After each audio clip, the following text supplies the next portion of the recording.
KBS 1라디오 4시 경제뉴스를 마칩니다. 지금까지 아나운서 강성규였습니다. KBS 대한민국 중심 채널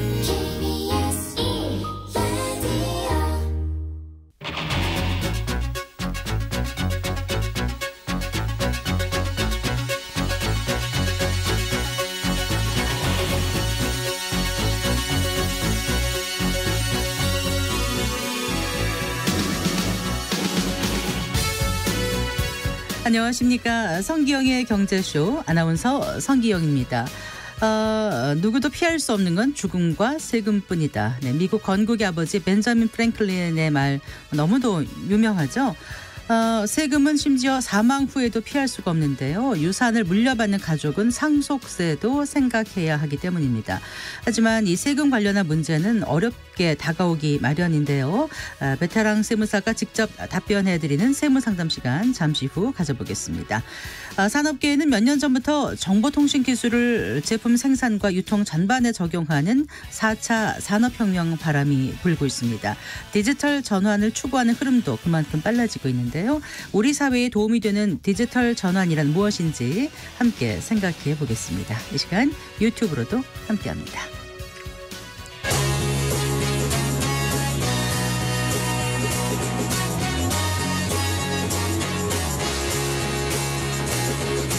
경제 시야를 넓혀드립니다.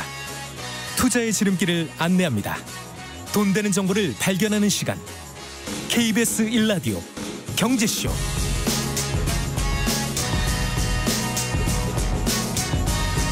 자, 먼저 오늘의 주요 경제 뉴스부터 살펴보겠습니다. 경제 뉴스 브리핑 손석우 경제평론가와 함께합니다. 안녕하세요. 네, 안녕하십니까. 네, 자 마크 저커버그 CEO가 방한해서 화제예요. 네, 마크 주커버그 그 세계에서 가장 많은 사용자들을 보유한 SNS죠. 페이스북의 창업자로 유명한 기업인이지 않습니까? 네. 10년 전에 사실 우리나라를 방문한 적이 있었어요. 어젯밤에 이제 김포공항을 통해서 두 번째 방한을 했습니다. 지금 바쁘게 국내 일정을 소화하고 있는데요. 일단 오늘 오전에는요, 서울 여의도 LG 트윈타워를 방문해서 LG 최고 경영진들을 만났습니다. 네. LG 경영진들과는 이 확장 현실이라고 해서 XR이라고 하는데 XR 기기에 대한 협업 방안 등을 논의한 것으로 알려졌습니다. 네. 최근에 애플이 이 비전 프로라는 XR 디바이스를 출시하면서 관련 생태계가 커질 것이다 이런 예상이 나오고 있죠. 자, 이런 가운데 이제 마크 저커버그가 비전 프로에 대항할 디바이스를 만드는 데 있어서 LG의 손을 내밀었다 이렇게 볼 수 있겠죠. 네. 본래 이게 머리에 쓰는 가상현실 이 VR 기기는 이 페이스북이 먼저 선보였습니다. 현재도 이제 그 개념을 혼합현실이라고 그래서 MR로 이제 확장을 해서 다양한 기기를 운영을 하고 있는데 네. 오늘 저커버그 CEO가 이 LG뿐만 아니라요 국내 XR 스타트업 관계자들도 초청을 해서 비공개 행사를 진행할 것으로 지금 알려지고 있거든요. 그래서 메타와 한국 기업들 간 XR 시장에서 협업 관계 어떻게 발전해 나갈지 주목됩니다. 네, XR 하면 이제 익스텐디드 리얼리티 해가지고 네. 혼합 현실 기술을 막론하는 초실감형 기술 서비스를 말하는 거잖아요. 맞습니다. 근데 이번에 와서 삼성 경영진과도 만나는 것으로 알려져 있고 또 내일은 윤석열 대통령 예방도 예정돼 있다고요? 네, 그렇습니다. 2박 3일간의 일정인데 그야말로 그 일정들을 꽉 채운 광폭 행보입니다. 네. 사실 이번 마크 저커버그 방안이 시기상 관심을 끄는 거는 반도체 협업 때문입니다. 저커버그 CEO가 이제 이재용 삼성전자 회장을 비롯해서 삼성 최고 경영진과 만날 것으로 알려지는데 이 메타가요. 오픈 AI나 구글에 맞서서 AI 초거대 언어 모델을 갖고 있습니다. 라마라는 건데 라마2를 지난해 출시를 했었고 지금 이제 차세대 버전인 라마3를 준비 중이거든요. 이제 메타는 삼성전자와 이 라마3를 구축하는 데 필요한 AI 반도체 칩과 관련해서 협력 방안을 논의할 것으로 알려졌습니다.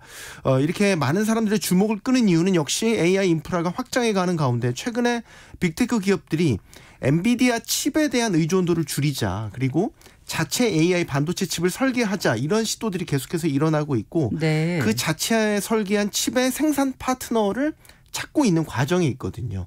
결국 이게 반도체 위탁 생산이죠. 파운드리에 관련된 건데 그 최적의 파트너가 삼성전자가 될 수 있다라는 이유 때문이죠. 네. 저커버그에 앞서 방한했던 오픈 AI 샘 알트먼 CEO 역시 같은 목적으로 삼성 평택 반도체 공장을 방문한 것이고요. 예. 저커버그 CEO는 이제 내일 윤석열 대통령을 예방을 하고 다음 방문국인 인도로 출국할 예정입니다. 네. 이 우리나라 저출산 문제가 얼마나 심각한지 다시 한번 통계로 확인이 됐습니다. 합계 네. 출산율이 0.72명이요. 0.72명. 이제 합계 출산율이라는 게 여성 한 명이 평생 낳을 것으로 예상되는 평균 출생아 수를 얘기를 하죠. 통계청이 2023년 출생 사망 통계를 발표를 했는데 이걸 보면요. 지난해 합계 출산율이 0.72명까지 떨어졌습니다. 이 얘기는 이제 부부 100쌍으로 많이 환산을 하면 부부 100쌍의 자녀 수가 72명에 그친다라는 의미이기도 합니다. 네. 물론 이게 역대 최저란 말은 사실 계속 반복되고 있어서 더 말씀드릴 필요는 없을 것 같고 합계 출산율의 추이를 한번 보면 2020년에 0.84명이었어요. 그 다음에 0.81명, 그 다음에 0.78명 이렇게 떨어졌고 네. 지난해 이제 그 2배인 0.06명이 더 줄어든 거거든요. 그러니까 하락 속도가 빨라진 거죠. 이 추세라면 이제 올해 추산을 해보면 0.7명 선도 위태롭지 않을까 이런 예상을 할 수 있겠고요. 사실 분기별 합계 출산율은 이미 지난해 4분기에 0.65명까지 그러니까 0.7명 아래로 떨어진 상태입니다. 지역별로 보면 시도별로 합계 출산율 1명대를 기록한 지역이 한 곳도 없었고요. 예. 서울의 합계 출산율이 0.55명으로 전국에서 가장 낮았습니다. 자, 그 저출산이 불러올 여러 경제, 사회적 문제들이 한두 가지가 아닌데 이런 네. 저출산 기조는 뭐 지금 해외도 마찬가지라고는 하는 것 같아요. 네, 물론 이제 저출산 문제는 우리나라가 사실 세계에서 가장 심각한 국가이긴 하지만 저출산이 이제 세계적인 문제가 되고 있는데 이와 관련해 유엔 자료를 보면요. 합계 출산율이 현 수준의 인구를 유지하는 데 필요한 대체 출산율입니다.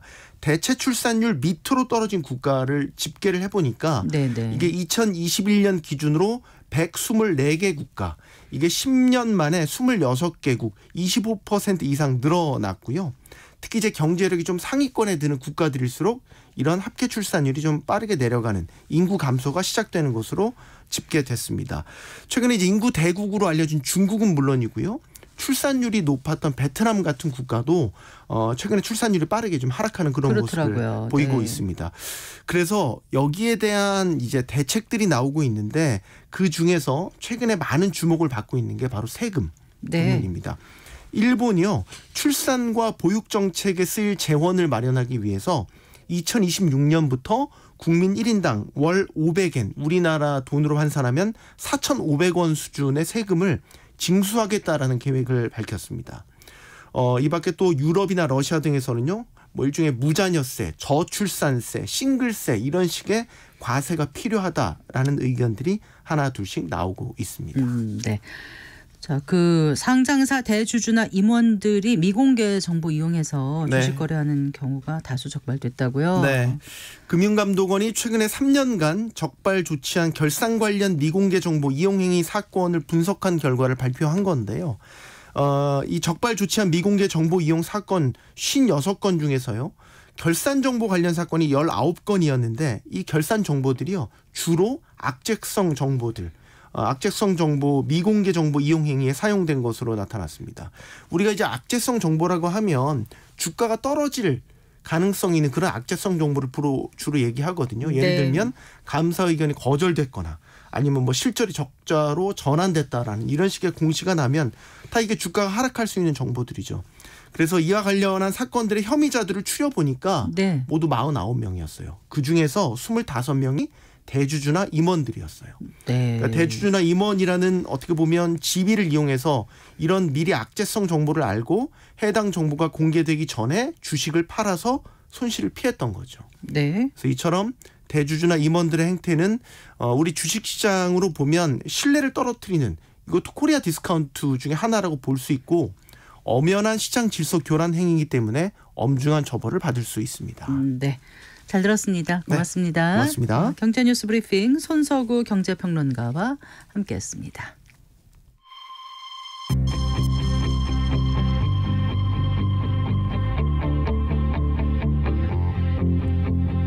경제 전문가의 원포인트 레슨. 꼭 알아야 할 정보와 이슈를 알기 쉽게 풀어드립니다. 대한민국 경제 고수와 함께 투자의 맥을 짚는 KBS 일라디오 경제쇼. 진행의 성기영 아나운서입니다.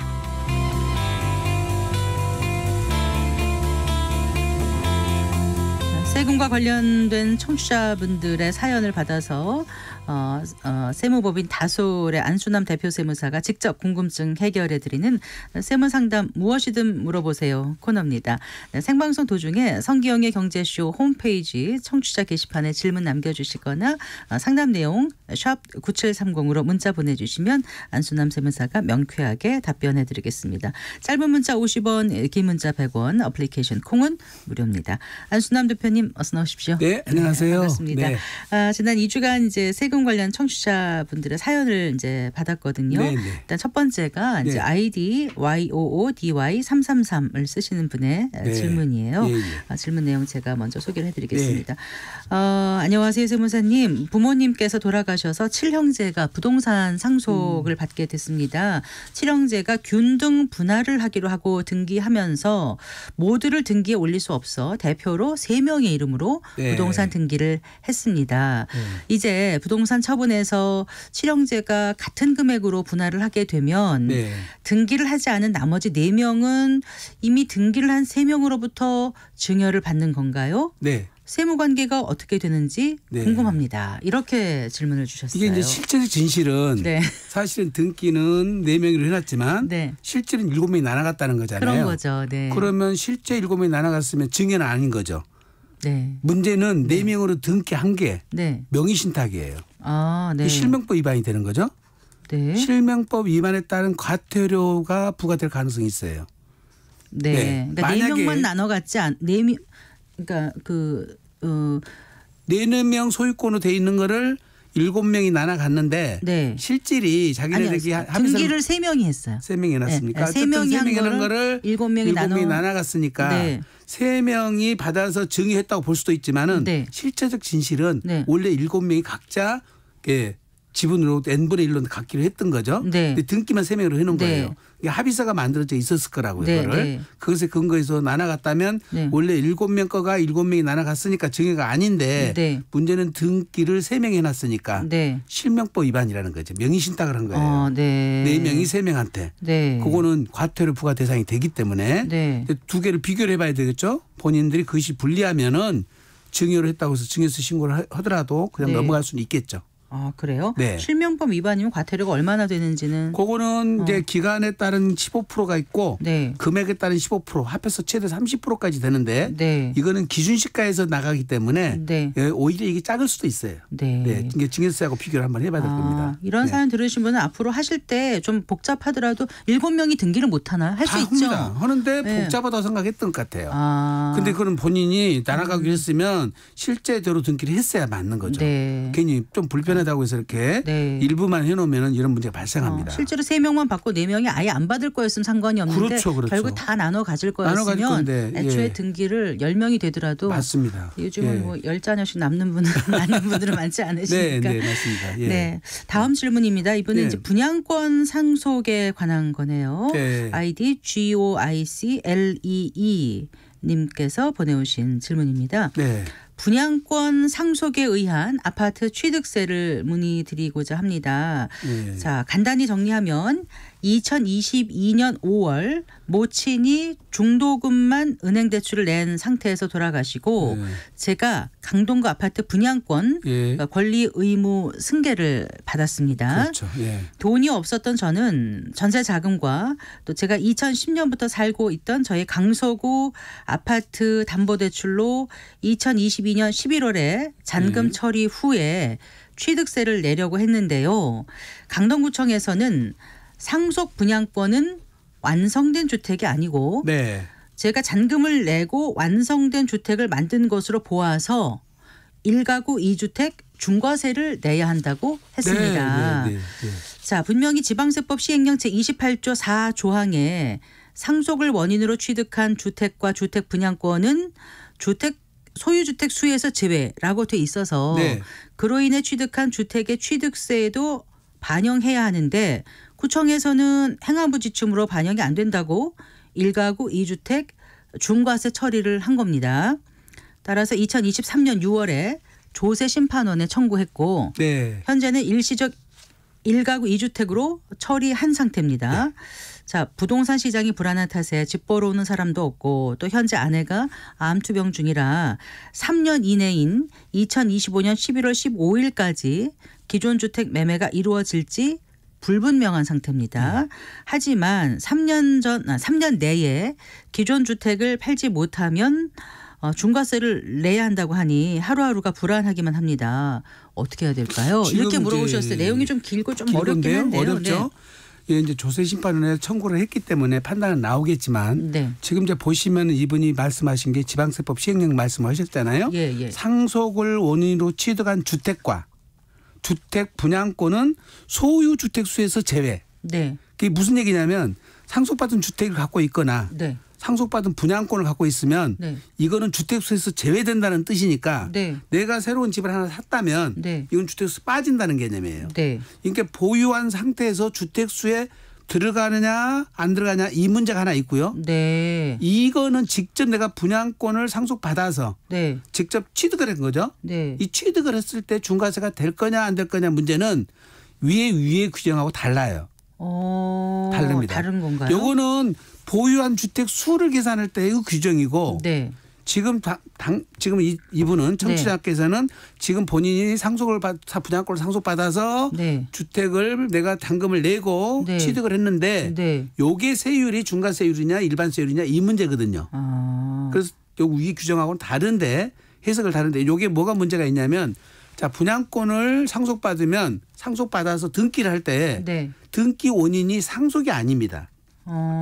처음에 어머니가 네. 예, 분양을 받았기 때문에 매매로 취득한 거거든요. 그래서 네. 등기 원인은 매매로 가버려요. 가버리기 때문에 아마 행안부에서도 이걸 지침이 안 정해 놓은 것다면은 해당 구청에서는 요거를 중과세를 안 할 방법은 없을 것 같아요. 예. 그런데 이분 입장에서는 무조건 상속일 것 같다는 생각이 저는 아니 왜 그 들죠? 당신이 분양권을 상속을 받아서 네. 이걸 갖고 있는 상태에서 다른 집을 샀을 때는 요건 주택세 안 들어간다는 뜻이지. 네. 지금 당신은 분양권을 받았다가 네. 잔금을 본인이 내고 네. 이걸 본인이 취득을 했을 때는 상속받은 주택이 아니라는 거지. 그러면은 분양권 상태에서 만약에 분양권 전매가 가능했다라면 팔았더라면 네. 그때는 상속으로 처리가 됐다는 거예요. 아니 상속이 아니라 그건 중과세 대상이 아니죠. 중과세 대상이 아니었다는 아니죠. 거예요. 네. 어머니가 아. 잔금을 내고 네. 내가 상속을 받았더라면 네. 그거는 주택을 상속받은 거예요. 네. 그럼 상속을 원인으로 받았으니까 중과세가 안 되는 거죠. 네. 근데 분양권 상태에서 상속을 받고 그러니까 분양권 상태 상속을 받아서 이분이 네. 분양권을 전매를 했었으면 어떻게 됐어요? 그거는 대상이 아니죠. 그렇죠. 주택이 애초에 아니니까. 주택이 아니니까. 예, 근데 이분이 이걸 자기가 잔금을 다 내서 네. 주택으로 취득을 해버렸기 때문에 네. 매매가 돼버려서 그 취득 원인이 상속이 아니라는 거죠. 근데 이분 입장에서는 상속이라고 생각을 하시는데 네. 우리 세법 쪽에서는 다르게 해석을 합니다. 그럼 이분은 조세 심판원에 내셨지만 결국은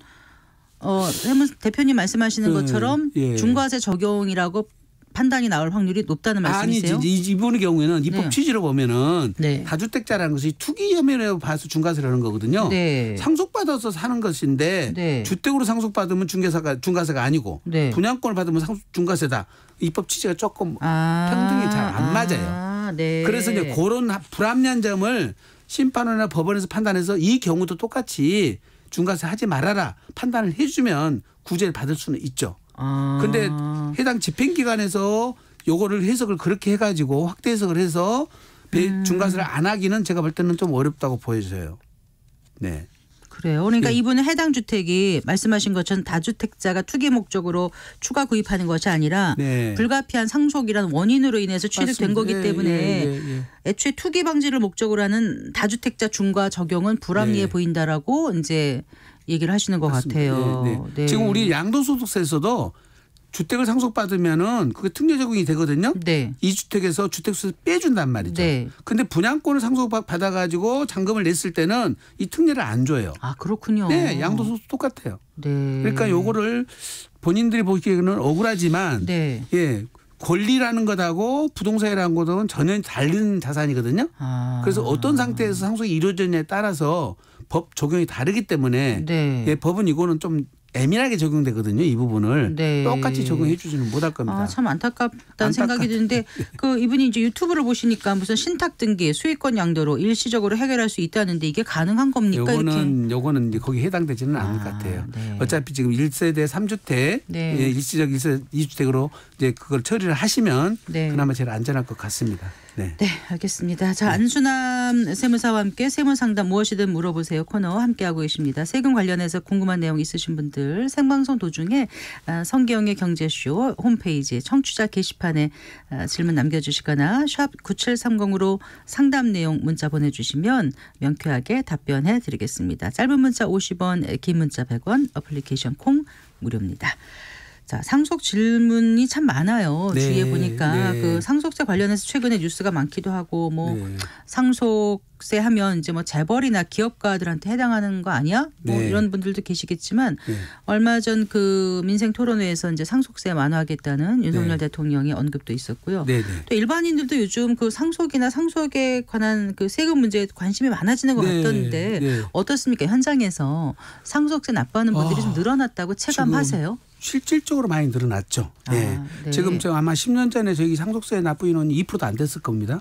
근데 지금 이제 저희들이 2022년도 같으면 사망자 수가 한 37만 정도 되는 것 같은데요. 네. 납부자가 한 6% 가까이 늘어났습니다. 아, 네. 그런데 지금 현재 계속 늘어나고 있고요. 네. 그다음에 지금 상속을 대비해서 사전 증여를 또 하시는 분들 많기 때문에 네. 실질적으로 상속세는 굉장히 많이 늘었다고 보여지고요. 서울에 있는 아파트 15억짜리 하나만 걸려도 지금 갖고 있어도 거의 상속세 해당이 되거든요. 얼마나 넘으면 상속세를 내야 그러니까 되는 거예요? 기본 공제 5억하고 배우자 공제 5억이 있으니까 10억이 넘어가면 원칙적으로는 상속세 해당이 되죠. 네. 물론 자녀가 수가 낮으면은 작으면은 배우자 공제를 좀 더 늘어날 수는 있지만 네. 그러다 보면은 15억만 넘어가도 상속세에 지금 걸려버려요. 해당이 돼버려요. 지금 네. 이제 집값이 좀 내려갔지만 한동안 서울 아파트 평균 매매가가 뭐 8, 9억, 9억, 10억 이렇게 가까이 갔었지 그렇습니다. 않습니까? 예. 그러면 이제 그 평균이 그러니까 네. 내는 사람들이 무척 많아지고 아파트 같은 경우는 그 개별 저 공동주택 가구로 하는 게 아니라 네. 매매 사례가 다 노출되기 때문에 아. 거의 시가로 과세가 이루어지기 때문에 이런 네. 일이 벌어지고 있고요. 네. 지금 우리나라 세법이 상속세나 증여세법 이게 99년도에 만들어진 거예요. 그런가요? 그러니까 한 24년 됐잖아요. 네. 근데 그 사이에 우리가 국민소득만 해도 한 4배가 올랐고요. 네. 자산소득도 한 6배가 올랐는데 네. 지금 이 세법을 그대로 적용하다 보니까 네. 이제 좀 상속세에 대한 불만이 점점 커지고 예. 옛날에는 이제 뭐 이걸 좀 줄여주려고 그러면 부자 감세다 해가지고 국민들도 정서상으로 반대를 했었는데 네. 요즘은 본인들이 당사자가 되니까 이건 좀 가혹한 것 같다. 난 부자도 아니고 중산층인데 네. 나도 내야 되나 내야 이런 생각을 된다고 하는 생각하니까. 거죠. 맞습니다. 과거에 그럼 상속세 그 세금 입법 취지가 네. 많은 사람들한테 내게 한다는 취지였던 거예요? 그렇습니다. 부자들한테 대해서 대상이었으니까 거의 1% 2% 수준이니까 네. 상속세는 내고 싶어도 못 내는 세금이었죠. 네. 사실은. 네. 근데 이제 요즘은 다 누구나 해당되는 세금이 돼버렸으니까 대중세가 됐다고 그렇게 얘기를 하고 있습니다. 그리고 실효세율도 우리가 굉장히 높다면서요. 높아요. 높습니다. 네, 예. 공제 이런 게 많지 않나 공제도 봐요. 낮은 데다가 최고세율이 30억이 넘어가면 네. 50%거든요. 절반이. 네, 절반이에요. 이게 보통 일입니까? 근데 이게? 부동산을 갖고 있으면서 취득세, 보유세, 종합부동산세 다 내지 않습니까? 네, 네, 근데 네. 또 상속할 때 반이나 가져가게 되면 억울하죠. 억울하다고 생각하는 분들 꽤 계실 테고 또 더군다나- 없는 분들 같은 경우는 네. 주택이 없거나 이런 분들은 있으면 그 정도 내야 맞아요. 나라에 기여를 해야지 네. 또 다들 복지도 할 수 있는 거 아니냐 이러지 입장 차이가 않겠습니까? 있으니까 예, 네. 당연히 그렇습니다. 그런데 네. 이제 실제로 부담되는 세금들이 적지가 않았습니다. 근데 예. 상속을 받을 때 또 현금을 갖고 있어 세금을 납부할 수 있는 능력이 없으면 네. 그 받은 또 그 부동산이든 뭐든 또 처분을 하는 상황도 생기는 그렇습니다. 거고요. 예, 조금다나 예를 들어서 지금 100억으로 평가된 자산 같으면 상속세가 네. 28억 정도 나오거든요. 네. 그 28억을 들 수 있는 자원이 없지 않습니까? 네. 연변납으로 10년 채운다 하더라도 네. 이게 보통 100억짜리 건물 같으면은 월세가 한 2천만 원 나오거든요. 네. 그러니까 1년에 2억 6천만 원 세금을 낼 수 있는 돈이 모아지들 않는 거죠. 그래서 처분할 수밖에 없는데 네. 지금 당장 이 부동산이 팔리냐고요 또. 사정이 안 좋을 때도 안 팔리니까. 안 팔려요 지금. 안 팔리니까 딜레마에 빠지는 거죠. 그렇군요. 네. 상속세 개편 얘기 잠깐 좀 해주실까요? 지금 우리나라 상속세는 네. 돌아가신 분이 남긴 재산에다 세금을 부과하거든요. 유산에 대해서. 유산세 체계라고 그래요. 그래서 근데 이제 일본 같은 거에 다 다른 나라 같은 경우는 유산 취득세라고 해서 받는 기간을 기준으로 해요. 네. 그러면 이제 세율 적용이 받는 거 기준으로 낮아지겠죠. 네. 물론 이제 공제액도 개편되겠지만 네. 이렇게 유산 취득세 체계로 지금 개편한다고 해서 그렇게 지금 얘기가 나오고 있고 또 이것만 개편하는 게 아니라 아마 공제액도 늘리고 네. 세율 구간도 좀 높여주고 예. 전체적으로 상속세 부담을 좀 줄이려고 하고는 있는 것 같은데 네.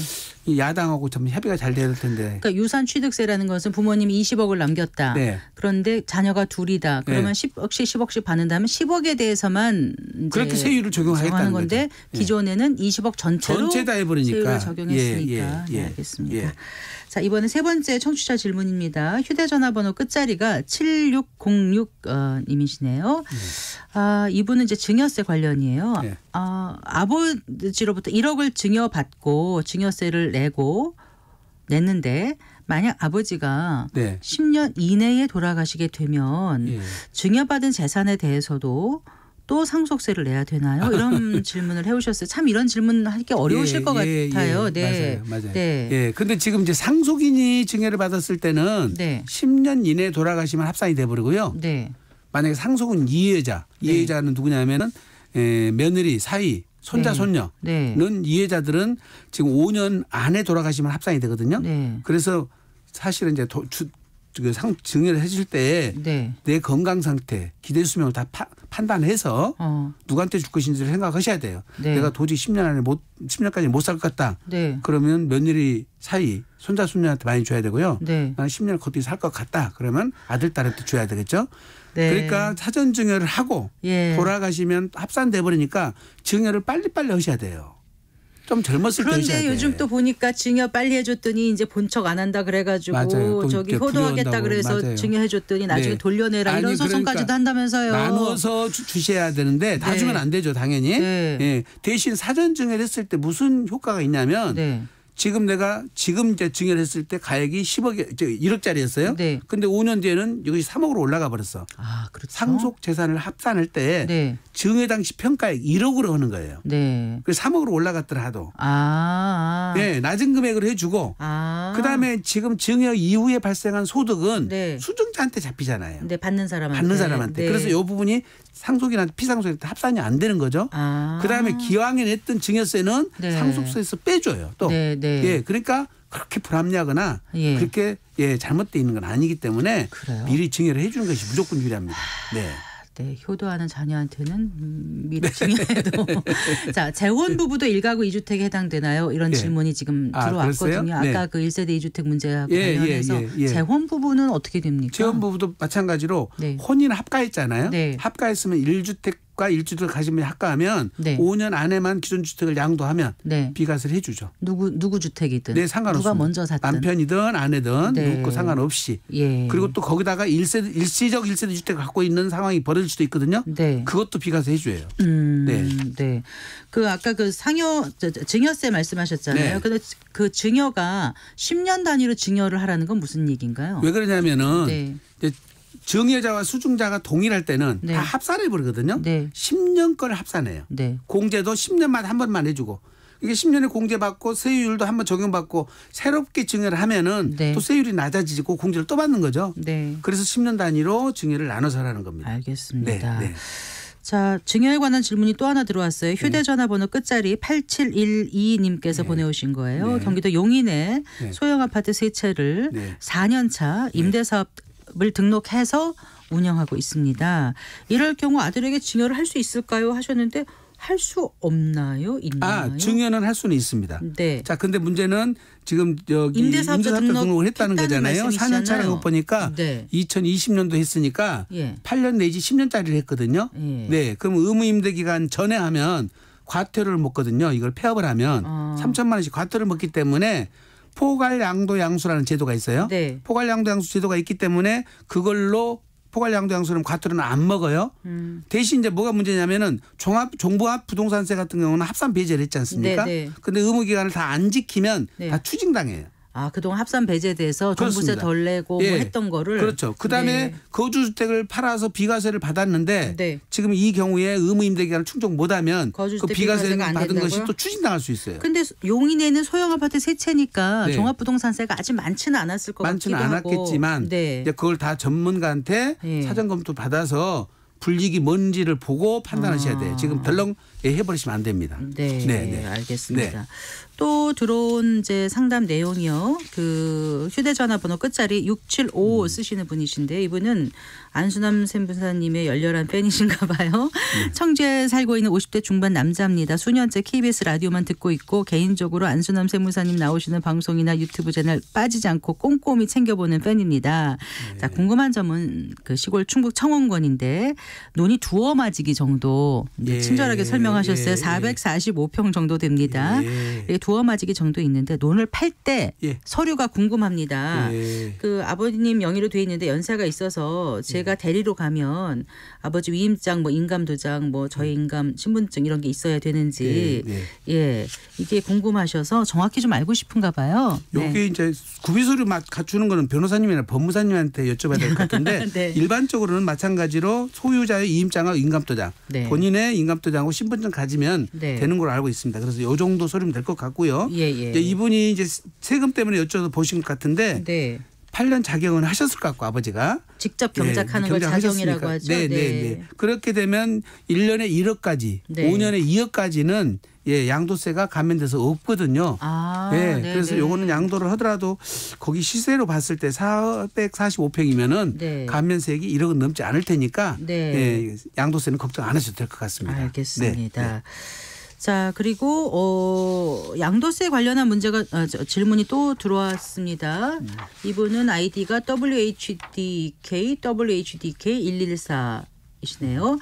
2018년에 주택을 구입해서 2021년에 팔았고 그다음에 수도권 조정지역 2주택 보유로 양도세 45%가 중과됐었는데 이게 환급 대상이 될까요? 이렇게 물어보셨어요.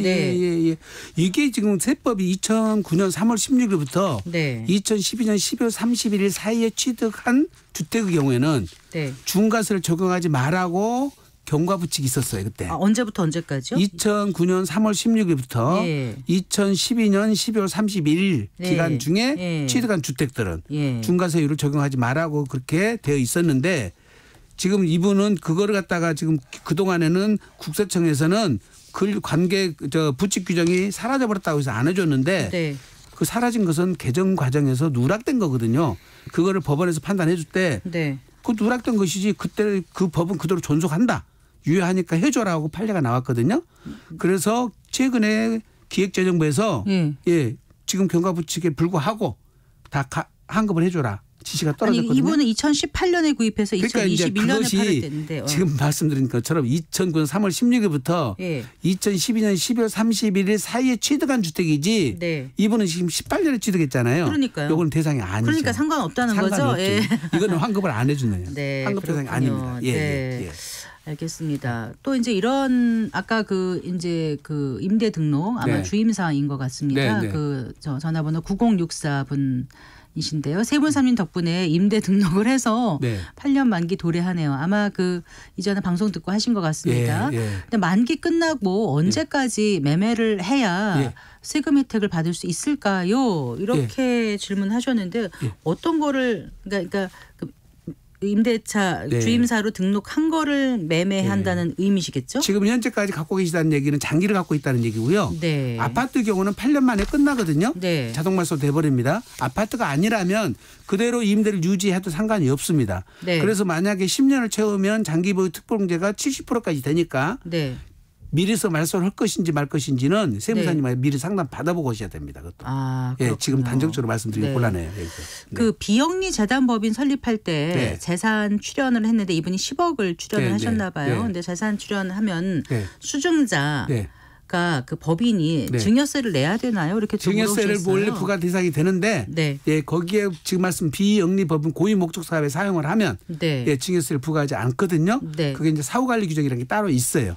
그거는 이제 만약에 세무신고를 해서 세무서부터 승인 받으면 증여세를 안 내도 됩니다. 알겠습니다. 하나만 더 여쭙겠습니다. 부모님 공장을 물려받아서 운영할 계획인데 시가로 상속받으면 세금 내고 공장을 유지할 수가 없습니다. 시가, 감정가 공시지가 우선순위로 처리되는 걸로 알고 있지만 네. 주변에 거래된 공장이 없으면 보통 공시가로 처리되는 게 맞나요? 이렇게 물어보셨는데 지금도 아까 가격이 질문과 좀- 얼마짜리인지는 모르겠지만은 네. 예, 통상적으로 없으면 균시가 적용을 하는 거고요. 네. 국세청에서는 아마 시가가 50억 넘어가면은 감정 평가를 할 가능성이 높습니다. 네. 그 대신 저는 이제 제가 좀 상속이 만약 이루어졌을 때 상속세 신고 목적으로 감정 평가는 하지 말라고 제가 얘기를 하거든요. 그러니까요. 네. 그거는 왜 그러냐면은 나중에 국세청에서 감정평가를 했을 때도 네. 가산세가 없거든요. 네. 더 추정으로 나온다 하더라도.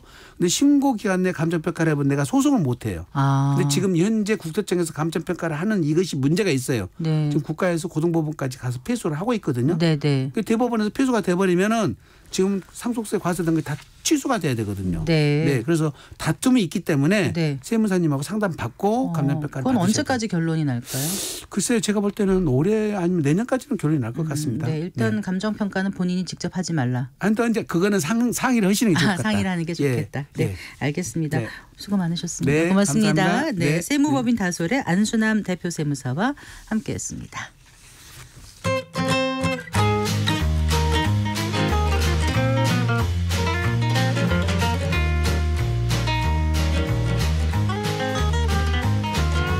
경제 맛집 투자 핫플. 지금은 돈 벌기 딱 좋은 시간. KBS 1라디오 경제쇼.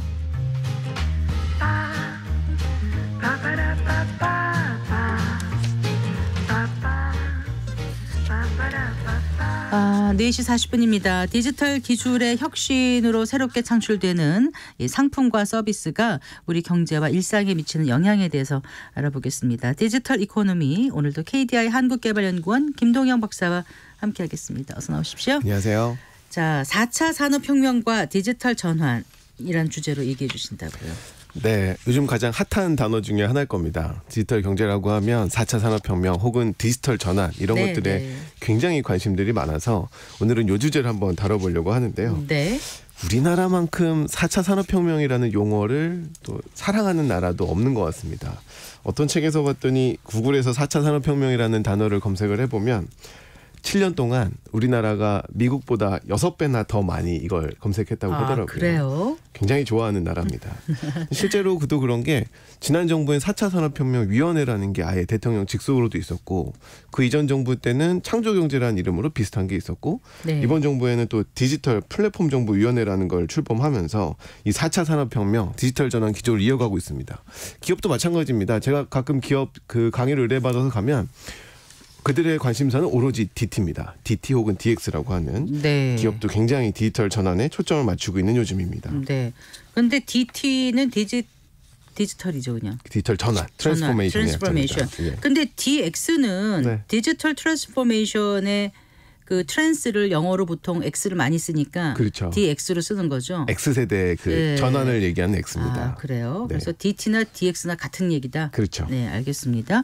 근데 기업도 정부도 지금 이제 정말 디지털 전환에 적극적이란 말씀이신데 일단 뭐 긍정적인 현상 아니겠어요? 그렇죠. 디지털 기술을 이제 잘 쓰려고 하는 노력들이니까요. 굉장히 긍정적으로 볼 수 있는데 이제 문제는 기업 현장을 다녀보면 그리고 네. 정부랑 같이 이런 디지털 전략에 대해서 고민을 하다 보면 도대체 디지털 전환이 무엇인지에 대해서는 생각을 깊이 안 하고 그저 디지털 기술을 도입하면 그게 디지털 전환인 아닌가 하는 경영 형태를 좀 보이는 것 같습니다. 이게 처한 제약들이 다르고 상황이 달라서 기술을 어떻게 쓰냐에 따라 천편일률적인 경영 형태나 전략이 나올 수 있는데 네. 우리가 이제 그 부분이 좀 부족한 것 같아서 디지털 전환이 무엇이고 어디서 시작됐고 왜 필요한지에 대해서 한번 이야기를 좀 해보려고 합니다. 그래요. 자, 그럼 디지털 전환이라는 게 무엇인지 개념 정리부터 좀 해주시겠어요? 네, 디지털 전환은 뭐 예시를 들어 설명을 드리겠지만 한마디로 정의한다면 비즈니스 모델 혁신입니다. 기술하고 아무 상관이 없습니다. 사실은 그냥 내가 서비스를 제공하고 상품을 제공하는 그 비즈니스 모델에 대한 혁신을 의미하는 건데 이제 우리가 4차 산업혁명이나 디지털 전환이라는 이야기를 들으면 그냥 거의 무비판적으로 반사적으로 인공지능, 뭐 사물인터넷, VR, 빅데이터 같은 단어들이 막 연상이 될 겁니다. 네네. 근데 이런 것들은 디지털 전환을 구현하는 하나의 도구들일 뿐이지 이거를 쓴다는 것 자체가 디지털 전환을 의미하는 건 아닙니다. 예를 들어서 제가 다니는 연구원이 갑자기 챗 GPT를 도입을 했습니다. 그렇다고 해서 바로 디지털 전환이 되는 건 아니거든요. 그걸 활용해서 무언가의 연구 과정을 바꾼다거나 네. 제공하는 서비스가 바뀌었을 때 전환들이 일어나는 건데 네. 이제 우리가 그 점에 대해서 조금 이해를 덜 하고 있는 것 같습니다. 스마트 팩토리가 대표적입니다. 이 디지털 전환의 대표적인 사례로 늘 강조가 되는 건데요. 공장의 제조 프로세스를 완전히 바꿔놓는 거죠. 그러니까 물리적인 컨베이어 벨트에서 할 수 없었던 많은 것들이 그 과정들이 데이터화되고 그 데이터들이 결합되고 융합되면서 이전에 전혀 다른 그 서비스들이 가능해지는 거거든요. 예를 들면 데이터 기반의 이제 예측 정비들이 막 이루어지고요. 과거에는 소품종 대량 생산이 공장에서 일어나는 것들이었는데 이제는 다품종 대량 생산이 공장 내에서 이루어지기 시작을 하고 네. 공장 근로자도 그 스마트 글래스를 쓰고 다니면서 이렇게 설비를 쳐다보면 매뉴얼들을 다 글래스에서 살펴보고 네. 처음 보는 기계들도 작동을 할 수 있는 이런 많은 것들이 바뀌어 나가게 됩니다. 그러니까 지금 디지털 전환은 우리가 흔히 말하는 디지털화와 좀 다르죠. 그렇죠. 이 부분에서 이제 좀 사례를 통해서 설명을 드리면 좋을 것 같은데요. 예. 이제 이 질문이 기업에 강의를 가면 제일 많이 듣는 질문입니다. 그렇군요. 도대체 디지털화하고 디지털 전환이 뭐가 다르냐? 같은 듯 다른. 우리한테 자꾸 왜 업무에 부담을 주냐? 이제 일하는 사람 갑자기 뽑아서 코딩 교육 보내고 뭐 이러거든요. 아 맞아요. 코딩. 네. 그래서 도대체 디지털 전환과 디지털화가 무슨 차이냐라는 질문을 많이 받는데 디지털화는 물리적인 기반을 바꾸는 겁니다. 내가 하는 일은 똑같은데요. 그 일을 디지털 기술로 하느냐 아니면 그거 없이 하느냐 그냥 그 차이입니다. 뭐 여러 설명들이 있을 수 있겠지만 네. 이렇게 기술을 그냥 도입해서 내가 하는 일이 별로 바뀌는 건 아닌 거예요. 근데 디지털 전환이라고 하는 건 그런 기술들이 도입이 되고 났더니 내가 서비스하는 방식, 업무하는 방식이 완전히 바뀌어 나가는 겁니다. 네. 제가 일본의 신간센하고 우리나라의 KTX를 좀 비교를 해보려고 합니다. 일본에 가면 참 재밌는 현상들을 많이 목격을 하는데요. 이제 신간센 개찰구는 예전 모습 그대로입니다. 우리 여전히 표를 집어넣고요. 표가 이제 쑥 들어가면 디지털이다 보니까 앞으로 넣어도 되고 뒤로 넣어도 되는데 다 인식을 합니다. 그리고 심지어는 구멍도 뚫려서 나와요. 옛날처럼. 네. 그런데 이런 상황에서 심지어는 디지털 방식인데 그 검표원도 따로 옆에 존재를 합니다. 있어요? 네. 그러니까 그저 디지털화된 거죠. 예전에 오프라인 기계가 네. 아날로그 기계가 네. 디지털 방식으로 바뀌었을 뿐입니다. 네. 인건비도 그대로 들고요. 거기에서 표가 나오는 방식도 똑같습니다. 네. 그러다 보니까 요 기계 한 대의 가격이 1억이 넘고요. 고장도 잘 나서 유지관리 비용만 3천만 원 이상이 듭니다. 게다가 검표하는 직원도 있으니까 인건비도 들어가게 되죠. 근데 우리나라 KTX를 한번 보면요. 앱으로 일단은 표를 결제를 하고요. 네. 검표원도 없습니다. 그냥 내 자리를 내가 찾아서 들어가서 앉으면 되는 거죠. 열차 안에서는 승무원이 모든 좌석의 예약 상황과 정보를 데이터로 공유돼서 받고 있기 때문에 다른 나라도 이렇게 하는 줄 알았어요. 아니군요. 네, 그럼 이제 승무원들은 빈자리만 보면 됩니다. 네. 빈자리에 누가 앉아 있으면 표 좀 볼까요? 이제 그렇게만 확인을 하면 되는 거죠. 디지털화가 되면서 이 검표의 방식들, 서비스 제공의 방식이 완전히 바뀌어 나가는 겁니다. 일본이 디지털화의 사례라면 우리나라 KTX는 디지털 전환의 사례인 거죠. 네. 신간센 요금이 2-30만 원인데 우리나라는 뭐 한 부산쯤 가도 5만 원 정도면 가거든요. 이런 요금이 이렇게 다르면서 훨씬 더 편리한 서비스가 이루어지고 있는 것. 네. 디지털 기술을 활용해서 이런 것들이 이제 디지털 전환의 예라고 할 수가 그럼 있습니다. 일본은 디지털화고 네. 지금 우리나라의 KTX는 디지털 전환이다. 이렇게 그렇죠. 생각하면 쉽다는 말씀이신 거죠? 맞습니다. 신칸센이 고속철도가 우리보다 먼저 된 줄 알았는데 지금 사용하는 방식은 많이 다르네요. 네, 똑같은 기술을 쓰지만 네. 그 기술을 활용해서 그 다음이 어떻게 바뀌어 나가는지가 디지털 전환이냐, 디지털화를 결정하는 거죠. 알겠습니다. 그 디지털 전환 그리고 4차 산업혁명이라는 이제 용어가 쓰이기 시작하면서 또 그 스마트라는 단어도 참 많이 쓰더라고요. 맞습니다. 스마트 팩토리, 스마트 팜, 스마트 시티 이제 온 동네에 스마트라는 단어가 많이 쓰이는데요. 네. 사실은 저조차도 이 스마트라는 게 도대체 무엇일까라는 거에서는 궁금함을 많이 가졌습니다. 근데 이것들을 이제 쭉 살펴보다 보니까 스마트라는 것을 어느 정도 정의할 수 있게 되었는데요. 스마트 시티, 스마트 팜, 스마트 팩토리라면 공장을, 농장을, 도시를 디지털 기술을 이용해서 훨씬 더 세밀하게 관찰하고 제어할 수 있게 되는 거. 네. 이걸 우리가 스마트라고 표현을 할 수가 있습니다. 네. 스마트화가 단지 기술을 도입해서 관찰과 제어만을 하는 거라면 네. 이건 이제 디지털화라고 설명을 할 수가 있는데 뜯어보면 디지털 전환으로 바뀔 수 있는 가능성들이 많습니다. 우리가 관찰, 이 스마트화라는 걸 조금 더 쪼개서 살펴보면 관찰하고 분석하고 제어하는 활동 3가지로 구분해낼 수가 있습니다. 관찰이라고 하는 건 우리가 옛날에 눈으로 봤던 걸 기술을 통해서 보는 겁니다. 바로 네. 사물 인터넷이죠.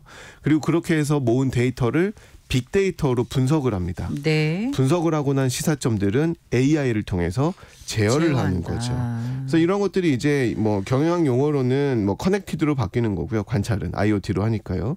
빅데이터라고 하는 건 데이터 드리븐 뭐 이런 식으로 바뀌는 거고 네. 제어라고 하는 건 인텔리전트라고 표현을 하는 겁니다. 뭐 영역마다 좀 다른 네. 표현을 쓰지만 다 같은 특징들에 대해서 이야기를 하고 있는 겁니다. 알겠습니다. 그리고 디지털 전환 얘기하면서 또 많이 언급되는 말이 융합인 것 같더라고요. 예, 맞습니다. 이제 디지털 전환이 필요한 이유가 과거에는 섞일 수 없는 것들이 데이터 형태로 전환이 되면서 이제 다 섞이면서 내가 이전에 알 수 없었던 새로운 서비스들, 알 수 없었던 조합들에 대해서 알기 시작을 하는 거거든요. 저는 이것을 과거의 그 연금술사들에 좀 비교를 하고 싶어요. 네, 네. 철하고 돌을 섞어보고 싶었는데 섞을 재량이 없잖아요. 재간이 없으니 이걸 녹였습니다.